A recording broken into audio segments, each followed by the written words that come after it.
pour accompagner son opérationnalité. Je vous remercie. Jean-Louis répondra. Qui souhaite intervenir? Allez-y, je vous en prie.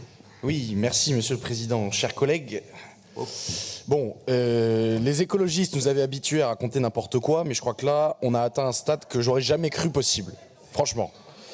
Parce que cette motion est un concentré de tout ce qui fait l'outrance et en même temps le ridicule d'une extrême gauche qui se vautre dans le complotisme et la paranoïa. On nous explique donc aujourd'hui que les manuels scolaires seraient d'extrême droite. Heureusement que le ridicule ne tue pas, sinon nous serions actuellement en train de vous pleurer. Tout dans cette motion est incompréhensible et complètement capillotracté.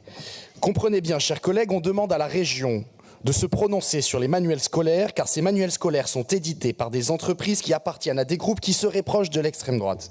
Je ne sais pas si vous vous rendez compte du niveau de paranoïa qu'il faut avoir pour en arriver à ce genre de raisonnement.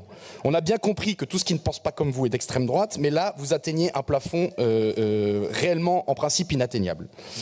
Vous nous parlez en plus de préserver le pluralisme, tout en nous expliquant que pour préserver ce pluralisme, il faudrait interdire ces manuels, chercher la cohérence.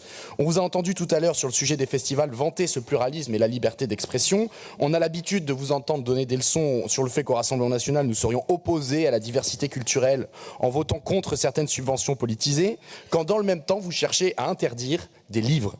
Vous nous expliquez en plus qu'il faudrait veiller à ce que l'argent des néo-aquitains.e.s, notons l'écriture inclusive illisible, ne serve pas à l'outil de propagande de courants politiques qui remettent en cause les fondements, nanana, nos démocraties, etc.